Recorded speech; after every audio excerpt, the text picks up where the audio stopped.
श्री शिवाय नमस्तुभ्यम। हर हर महादेव। दोस्तों, आप सभी लोग जानते हैं कि 15 मई 2025 यानी गुरुवार को पड़ रही है ज्येष्ठ महीने की तृतीया तिथि। और दोस्तों, ये वो तिथि है जो ज्येष्ठ महीने में पड़ने वाली सबसे बड़ी तिथि है, क्योंकि यह गुरुवार के दिन पड़ रही है और इसका बहुत ही बड़ा और विशेष महत्व होता है। पूज्य गुरु जी ने कहा है, अगर कभी भी मौका लग जाए और ज्येष्ठ महीने की तृतीया तिथि गुरुवार को पड़ जाए तो आप लोगों को 31 चावल के दाने का उपाय तो अवश्य ही करना चाहिए। इन दोनों का संयोग बहुत ही कम आता है। और दोस्तों, पूज्य गुरु जी ने अपनी शिव महापुराण की कथा में बताया है, इस दिन आपको 31 चावल दाने वाला उपाय तो अवश्य ही करना चाहिए, क्योंकि ऐसा दिन पूरे साल में सिर्फ एक ही बार आता है। और दोस्तों, आप सभी लोग जानते हो कि गुरुवार का अगर सबसे बड़ा कोई उपाय है तो वो 31 चावल के दाने वाला उपाय है। तो दोस्तों, इस गुरुवार के दिन आप लोगों को इस 31 चावल दाने वाले उपाय को जरूर करना है। बहुत सारे लोग होंगे जिन लोगों ने इस उपाय को न किया हो, मतलब पूरा साल निकल गया और उन्होंने किसी भी दिन इस 31 चावल दाने वाले उपाय को न किया हो। पर दोस्तों, आपके पास एक आखिरी मौका बचा हुआ है जो कि 15 मई के दिन है। तो इस दिन आप लोगों को इस वाले उपाय को जरूर कर लेना है, भले ही आपने पूरे साल भर इस उपाय को न किया हो। पर अगर आपने इस ज्येष्ठ महीने के गुरुवार के दिन अगर इस वाले उपाय को कर लिया तो आपको इस उपाय को करने का वो फल मिलेगा जिसकी आपने कभी कल्पना भी नहीं करी होगी। इसीलिए आप लोग इस वाले उपाय को एक बार जरूर कर लेना, ताकि आप लोगों के हाथ से ये मौका ना जा सके और आपको इस उपाय को करने का फल मिल सके। दोस्तों, ये उपाय पंडित जी ने अपनी अभी की ही शिव महापुराण की कथा में बताया है जी। इस उपाय को आज हम आपको बहुत अच्छे से समझाने वाले हैं। इस वीडियो को देखने के बाद इस उपाय को समझने के लिए आपको कोई और वीडियो को देखने की जरूरत नहीं पड़ेगी। तो चलिए दोस्तों, उपाय को शुरू करते हैं। देखिए, ये इस ज्येष्ठ महीने के गुरुवार के दिन ये इतना खास होता है, इतना महत्वपूर्ण होता है। देखा गया है कभी कभी बड़े बड़े पूजा पाठ अनुष्ठान से जो मनोकामना पूर्ण नहीं होते, वो इस ज्येष्ठ महीने के गुरुवार के दिन एक छोटे से उपाय करने से ही आपकी मनोकामना पूर्ण हो जाती है। और बहुत सारे लोगों ने इस उपाय को किया भी है और उनको इस उपाय को करने का फल भी जरूर मिला है। अगर आप लोग भी इस उपाय को गुरुवार तृतीया के दिन करना चाहते हैं तो आप इस उपाय को पहले अच्छे से समझ लेना, सुन लेना, उसके बाद करना। आपको इस उपाय का फल जरूर मिलेगा। और इस उपाय को कर लेने से आपके घर में चाहे किसी भी प्रकार की दुख और समस्या क्यों ना चल रही हो, आपको उसका कारण भी नहीं पता है कि भाई यह समस्या किस कारण से चल रही है, उसका कुछ भी कारण हो सकता है, जैसे पितृदोष हो सकता है या किसी भी तरह का मंगल दोष भी हो सकता है। तो इस दिन आप लोगों को यह वाला उपाय कर लेना है। ये एक ऐसा उपाय है जिस उपाय को अगर किसी विशेष दिन पर किया जाए तो भाई उस विशेष दिन का जो है वह तो हमें मिलता ही मिलता है। पर हमने उस दिन पर इस उपाय को किया है तो हमें उससे भी बड़ा फल मिलता है, और फल बहुत जल्दी मिलता है, क्योंकि आप इस उपाय को बहुत ही बड़े और विशेष दिन पर कर रहे हो। तो चलिए अब उपाय के बारे में बात करते हैं, लेकिन उससे पहले आप लोगों को यह जानना आवश्यक है कि आखिर यह उपाय किस समय करना है, किसको करना है और कैसे करना है। तो चलिए हम आगे आपको वीडियो में एक एक करके बता देते हैं। लेकिन उससे पहले अगर आप लोग हमारे चैनल पर नए हैं तो हमारे चैनल को सब्सक्राइब कर लेना और इस वीडियो को लाइक करके कमेंट बॉक्स में श्री शिवाय नमस्तुभ्यम ओम नमः शिवाय जरूर टाइप कर देना। और अपने फायदे के लिए, गरीबी दूर करने के लिए इस वीडियो को पूरा देखकर जाना, तभी आपको लाभ की प्राप्ति होगी। यदि आज आपने वीडियो को बीच बीच में से देखा, काट काट कर देखा, तो आपको जीवन में कभी सफलता हासिल भी नहीं होगी। तो दोस्तों, इस 31 चावल के दाने वाले उपाय को हमें इस गुरुवार के दिन कैसे करना है, किसको करना है, किस समय करना है और कहां पर करना है, ये सारे सवालों के जवाब आपको इस वीडियो में मिल जाएंगे। और जो ये वीडियो देखेगा भाई, उसको 31 चावल के दाने वाला उपाय जरूर करना चाहिए, क्योंकि इस दिन एक चावल के दाने का भी बहुत ही बड़ा और विशेष महत्व होता है। और जब बात आ जाए 31 चावल के दाने की, तो ये सोने पे सुहागा वाली बात हो जाती है और ये एक बहुत ही बड़ा उपाय हो जाता है इस गुरुवार तृतीया तिथि का। तो अब दोस्तों, इस 31 चावल के दाने वाले उपाय को आखिर करना किसको है, सबसे पहले हम लोग वो बात जान लेते हैं। तो देखो, घर की जो बड़ी माताएं बहनें होती हैं, उन माताओं बहनों में से कोई भी एक बड़ी माता बहन इस वाले उपाय को कर सकती है। और दोस्तों, अगर आप चाहें तो अपने घर में से सभी सदस्यों को भी इस उपाय को करवा सकते हैं। अगर किसी व्यक्ति की खुद की कोई मनोकामना है, खुद की कोई दुख और परेशानी है जो कि वह अपने लिए ही करना चाहता है, इस वाले उपाय को तो वह खुद अपने लिए भी कर सकता है। बाकी अगर कोई घर में से ऐसा है जो कि अपने पूरे घर परिवार की सुख और शांति के लिए ये वाला उपाय करना चाहता है, तो भाई वह भी कर सकता है, उसमें भी कोई दिक्कत वाली बात नहीं है। कहने का मतलब यह है कि इस उपाय को हर एक सदस्य भी कर सकता है और पूरे घर परिवार के सदस्य के लिए घर की बड़ी माताओं बहनों में से कोई एक माता बहन भी कर सकती है। माताएं बहनें अगर घर में उपस्थित न हो या वो यह वाला उपाय न कर पा रही हो, तो फिर घर का कोई बड़ा सदस्य भी इस 31 चावल के दाने वाले उपाय को कर सकता है, चाहे फिर वह पुरुष ही क्यों ना हो। उसमें कोई भी दिक्कत वाली बात नहीं है। अब दोस्तों, इस 31 चावल के दाने वाले उपाय को हमें करना कहां पर है? हमें इसे शिव जी के मंदिर में जाकर करना है। बहुत सारे लोग प्रश्न करते हैं, हर एक उपाय को करते समय क्या हम इस उपाय को घर पर कर सकते हैं? तो इस वाले उपाय को आप घर पर नहीं कर सकते हो। इस वाले उपाय को करने के लिए आपको शिव जी के मंदिर ही जाना पड़ेगा। उसके बाद में दोस्तों, जो अगला प्रश्न निकल कर आता है वो यह आता है इस उपाय को लेकर कि आखिर इस उपाय को हमें किस समय करना है, सुबह के समय करना है कि शाम के समय करना है? तो देखो, इस वाले उपाय को आप लोग सुबह के समय भी कर सकते हो और शाम के समय प्रदोष काल में भी कर सकते हो। अब अगर आप पूछो कि भाई सबसे उत्तम समय कौन सा रहेगा इस 31 चावल के दाने वाले उपाय को करने का, तो हम आपसे बस यही कहेंगे कि इस उपाय को आप सुबह के समय करेंगे तो ज्यादा बेहतर होगा।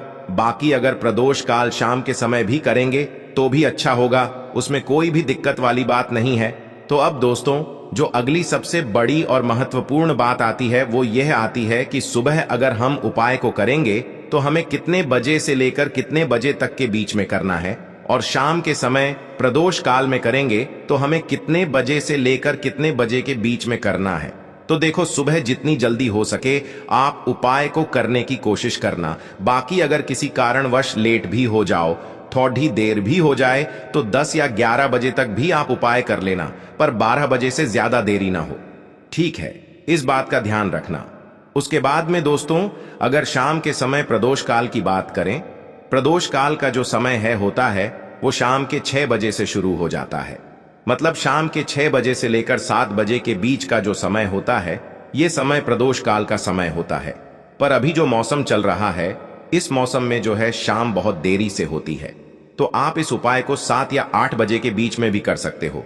मतलब शाम के 6 बजे से रात 8 बजे के बीच में आप कभी भी इस वाले उपाय को कर सकते हो, उसमें कोई भी दिक्कत वाली बात नहीं है। अब दोस्तों, यहाँ पर इस उपाय को लेकर एक और सबसे बड़ी बात ये निकल कर आती है कि इस 31 चावल के दानों को हमें लेना कहां से होता है, और हमें इस उपाय को करने के साथ में क्या और कुछ भी सामग्री ऐसी होती है जो शिव जी के मंदिर लेकर जानी पड़ती है। तो देखो, यहां पर हम आपको बता दें, सबसे पहले आप लोग यह जान लो कि यह जो 31 चावल के दाने वाला उपाय है, सिर्फ और सिर्फ आप उपाय की सामग्री लेकर कभी भी शिव जी के मंदिर मत जाना, क्योंकि हमें भगवान के सामने ये नहीं दर्शाना है कि अगर हम भगवान शिव जी के मंदिर आए हैं तो अपने फायदे के लिए आए हैं। तो इसलिए जो भी पूजन सामग्री है, उपाय सामग्री है, 31 चावल के दाने, इसके साथ में आपको पूजन सामग्री भी जरूर लेकर जाना है। देखो, अगर सुबह के समय उपाय कर रहे हो तो सीधी सी बात है, 1 लोटा जल तो आप लेकर जाओगे ही जाओगे। वही 1 लोटा जल अगर मिट्टी का जल हो तो बहुत अच्छा रहेगा। मिट्टी का जल कैसे बनाया जाता है, इसके लिए हमने पहले से बहुत सारी वीडियोस बना दी है। आपके पास इस दिन एक आखिरी मौका रहेगा मिट्टी का जल शिव जी पर चढ़ाने का, और उपाय को करने का बहुत बड़ा आपको इस दिन फल मिलेगा। तो इसीलिए इस दिन हो सके तो भाई मिट्टी का जल चढ़ाना तो अपने साथ में कम से कम 1 लोटा जल तो आपको लेकर जाना ही जाना है। अगर मिट्टी का जल नहीं है तो घर का जल भी आप इस्तेमाल कर सकते हो। इसके अलावा जो भी पूजन सामग्री है, देखो 31 चावल के दाने ये अलग आपके रहेंगे, और जो आपकी पूजन सामग्री रहेगी वो अलग रहेगी। पूजन सामग्री में आप जो भी चीज लेकर जाना चाहे वो लेकर जा सकते हैं। एक बेलपत्र भी लेकर जा सकते हैं, उसमें कोई भी दिक्कत वाली बात नहीं है। वहीं अगर हम बात करें शाम के समय की, तो शाम के समय शिव जी पर जल नहीं चढ़ता है, इसीलिए शाम के समय आप लोग एक दीपक तैयार कर लें, जो कि गोलबत्ती का, आटे का, शुद्ध देसी गाय का घी का होगा, है ना। इस बात का आप लोगों को ध्यान रखना है, और इस दीपक को आपको घर से जलाकर नहीं लेकर जाना है, भगवान शिव जी के मंदिर में जाकर ही जलाना है। इस बात का भी आप लोगों को ध्यान रखना है। अब दोस्तों, यहां पर हमें इस बात को समझना है कि यह 31 चावल के दाने हमें लेना कहां से है। क्या हमें दुकान से लेकर आना है, या हमें अपने घर से लेना है, या कहां से लेकर आना है, और कौन से चावल लेना है, क्योंकि चावल भी बहुत प्रकार के होते हैं। तो देखो, इन सभी सवालों के जवाब आप लोग एक बात में सुन लो कि भाई ये जो उपाय है, इस उपाय में आपको ये नहीं देखना है कि भाई कौन से चावल है, कौन से चावल नहीं है। बस जो भी चावल ले रहे हो वो चावल का दाना सबूत होना चाहिए। मतलब साबुत होना चाहिए, टूटा हुआ नहीं होना चाहिए, कटा पिटा नहीं होना चाहिए। ये बात आपको ध्यान रखना है। बाकी आपका चावल बासमती हो या सादा चावल हो या कोई सा भी चावल हो, उसमें कोई भी दिक्कत वाली बात नहीं है। तो सीधी सी बात है कि आपके घर के रसोई घर में जहां पर आप भोजन बनाते हो, वहां पर जो भी चावल आपके उपस्थित हो, उन चावलों में से अपनी एक कटोरी भर लेना या एक मुट्ठी चावल अलग से निकाल कर रख लेना, क्योंकि हम 31 चावल ही यहां पर इस उपाय में लेने वाले हैं। तो हमें यह चावल के दाने गिनकर निकालने पर डिढेंगे। इस बात का आप लोगों को ध्यान रखना है। तो अपने उस चावल की कटोरी में से या चावल में से 31 ऐसे चावल के दाने आप लोग निकाल लो जो कि टूटे हुए ना हो, कटे पिटे ना हो, जिनमें कोई दाग ना लगा हुआ हो, है ना।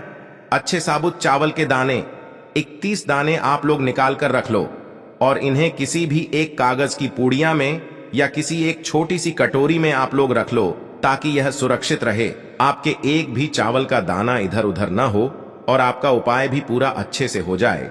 तो भाई जैसे ही आपका उपाय की जो सामग्री है, 31 चावल के दाने ये तैयार हो जाते हैं, उसके बाद मैं आपको जो भी अपनी पूजन सामग्री है सुबह के समय कर रहे हो, तो एक लोटा जल और एक बेलपत्र या पूजन सामग्री जो लेकर जाना चाहो उसकी भी तैयारी कर लेना। और शाम के समय जा रहे हो तो भाई अपना जो दीपक है उसे तैयार कर लेना, ठीक है। और उपाय को करते समय शुद्धता का विशेष रूप से ध्यान रखना, ठीक है। सुबह सुबह स्नान करने के बाद ही उपाय को करने की आप लोग तैयारी करना। उसके बाद अगर शाम के समय की बात करें तो शाम के समय आपको स्नान करने की जरूरत नहीं है, पर शुद्धता का ध्यान रखना है। आपको स्नान तो नहीं करेंगे, आप हाथ मुंह धोकर भी इस वाले उपाय को शाम के समय प्रदोष काल में कर सकते हैं, इसमें कोई दिक्कत वाली बात नहीं है। तो आप अपने उपाय की पूरी सामग्री तैयार करके आपके पास ही में जो आपका शिव मंदिर हो वहां पर पहुंच जाइए।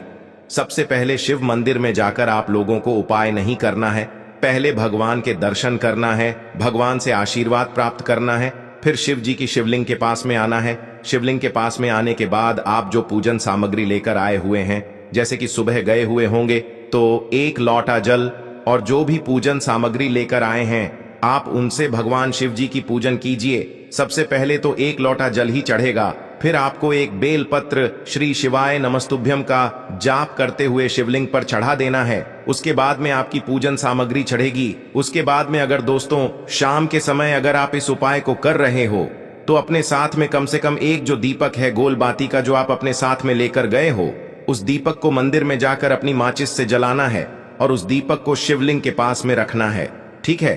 इस दीपक को रखने के बाद ही आप लोगों को अपना ये वाला उपाय शुरू करना है और दीपक को ज्यादा पास में मत रखना, वैसे भी गर्मी पड़ रही है, भगवान शिव जी को आंच नहीं लगनी चाहिए, है ना। तो भाई जैसे ही आपकी पूजा अर्चना हो जाती है, आप भगवान शिव जी को प्रसन्न कर लेते हैं, उसके बाद में शिवलिंग के पास ही में आप कहीं पर बैठ जाइए। सामने या आसपास जिस जगह पर आपको बैठना हो वहां पर बैठ जाइए और अपने वह 31 चावल के दाने अपने सामने निकाल कर रख लीजिए, क्योंकि अब यहां पर उपाय को यहां पर करने की आपको तैयारी करना है। और इस तरीके से जब आप उपाय करेंगे, पूजन सामग्री करने के बाद, पूजन अर्चना करने के बाद, तो आपको उपाय का फल बहुत जल्दी और बहुत बढ़ा होकर मिलेगा। तो अपने 31 चावल के दाने अपने सामने निकाल कर रख लेना और यह जो उपाय है यह आपकी सीधे हाथ की हथेली से होगा, इसलिए इस बात का भी विशेष रूप से ध्यान रखना है। तो सीधे हाथ की हथेली का प्रयोग करके ही आप लोग अपना इस वाले उपाय को करना। अपने सामने जो भी आपकी कागज की पुड्डिया है उसको खोल कर रख लो, या कटोरी है तो भाई उसे अपने सामने रख लो और अपने वह 31 चावल के दाने निकाल लो, ठीक है। उसके बाद में दोस्तों अब आपको क्या करना है कि शिवलिंग आपके सामने होगी, तो आपने वह 31 चावल के दाने एक एक करके जहां पर आपने बेलपत्र चढ़ाया है, आपको शिव जी के शिवलिंग के ऊपर चढ़ाना है। कहां पर चढ़ाना है? शिवलिंग के ऊपर चढ़ाना है और कहीं पर भी नहीं चढ़ाना है। आपको अपने हथेली से तो शिवलिंग के ऊपर चढ़ाना है, भले ही फिर वो अपने आप जलाधारी पर गिर जाए या मतलब वहीं पर गिर जाए, उसमें कोई दिक्कत वाली बात नहीं है, पर आप चढ़ाओ शिवलिंग के ऊपर ही। तो आपको क्या करना है, अपना पहला चावल का दाना उठाना है, श्री शिवाय नमस्तुभ्यम बोलना है और शिवलिंग पर चढ़ा देना है। इसी तरीके से दूसरा चावल का दाना उठा है, शिवलिंग पर चढ़ाना है और मंत्र बोल देना है। और फिर तीसरा चावल का दाना उठाना है, श्री शिवाय नमस्तुभ्यम बोलना है और चढ़ा देना है। इसी प्रकार से आपको पूरे 31 चावल के दाने एक एक करके शिव जी के शिवलिंग के ऊपर चढ़ाना है और भगवान से प्रार्थना करते जाना है। मतलब प्रार्थना तो आपको आखिरी में करना है, पर हर एक चावल के दाने को चढ़ाते समय श्री शिवाय नमस्तुभ्यम जरूर बोलना है। उसके बाद ही में यह चावल का दाना शिवलिंग के ऊपर आपको चढ़ाना है। जैसे ही आपके 31 चावल के दाने शिवलिंग के ऊपर चारच जाते हैं, तो भाई उसके बाद में आपको क्या करना है, भगवान से अपनी मनोकामना बोलना है। मनोकामना भी कब बोलना है, जब आपका 31 चावल का दाना आपके सीधे हाथ की हथेली में हो और आप उसे चढ़ाने के लिए जा रहे हो। श्री शिवाय नमस्तुभ्यम बोलकर उस आखिरी चावल के दाने को शिवलिंग के ऊपर चढ़ा देना और भगवान से फिर अपनी वह मनोकामना बोल देना, जिस मनोकामना के लिए आप लोग अपना यह वाला उपाय कर रहे हो। जिस भी दुख और परेशानी के लिए आप लोग अपना यह वाला उपाय कर रहे हो, उसके बाद में जैसे ही आप अपनी मनोकामना बोल देते हो, आपका यह वाला उपाय पूरा हो जाता है। पर दोस्तों, उपाय को करने के बाद आप लोगों को 2 मिनट भगवान शिव जी के मंत्र का जाप जरूर करना है और मंत्र का जाप करने के बाद भगवान से एक और बार प्रार्थना करना है अपनी मनोकामना के लिए या अपनी जो भी दुख और परेशानी है उसके लिए। इसके बाद में आप लोग भगवान को देखकर भगवान से प्रार्थना करके उनसे आशीर्वाद लेकर वहां से उठ सकते हैं और अपने घर पर जा सकते हैं। बस दोस्तों, यहां पर यह वाला उपाय पूरा हो जाता है। इस तरीके से जो भी व्यक्ति छोटी छोटी चीजों का ध्यान रखते हुए इस 31 चावल के दाने वाले उपाय को करेगा, निश्चित सी बात है उसे उसकी मनोकामना जल्द ही पूर्ण होगी और जो भी दुख और परेशानी है वो भी बहुत ही जल्दी दूर होंगे। और दोस्तों, अगर आपको हमारी ये वीडियो पसंद आई हो तो हमारे इस वीडियो को लाइक और चैनल को सब्सक्राइब जरूर करें। हर हर महादेव, ओम नमः शिवाय। आपको लेना है एक गोल बाती का दीपक। आप चाहें तो मिट्टी का ले सकते हैं या फिर घर से शुद्ध आटा मढ़कर उसका दीपक आप तैयार कर सकते हैं। इसके बाद आपको लेना है शुद्ध गाय का घी। अगर वो नहीं है तो कोई भी देसी घी इस्तेमाल कर सकते हैं, जिससे आपको दीपक प्रज्वलित करना है। देखो, अब ये सब सामग्री लेकर आपको जाना है प्रदोष काल में आपके घर पर तुलसी जी के घेरे के पास में। देखो, ये उपाय तो आपको अवश्य करना है। देखो, वहां पहुंचकर सबसे पहले वो दीपक आपको प्रज्वलित कर देना है और ओम नमो भगवते वासुदेवाय नमः का 11 बार जाप करना है। उसके बाद आपको अपने सीधे हाथ में थोड़ी हल्दी लेकर उस दीपक में अपना नाम और गोत्र बोलते हुए डाल देना है। उसके बाद माता लक्ष्मी से आपको प्रार्थना करना है कि हे महालक्ष्मी, हमारी सभी दुख तकलीफों को दूर करो। हे महादेव, हमारे सब दुख कष्टों को खत्म करो। इस भावना से आपको ये उपाय करना है। चलिए।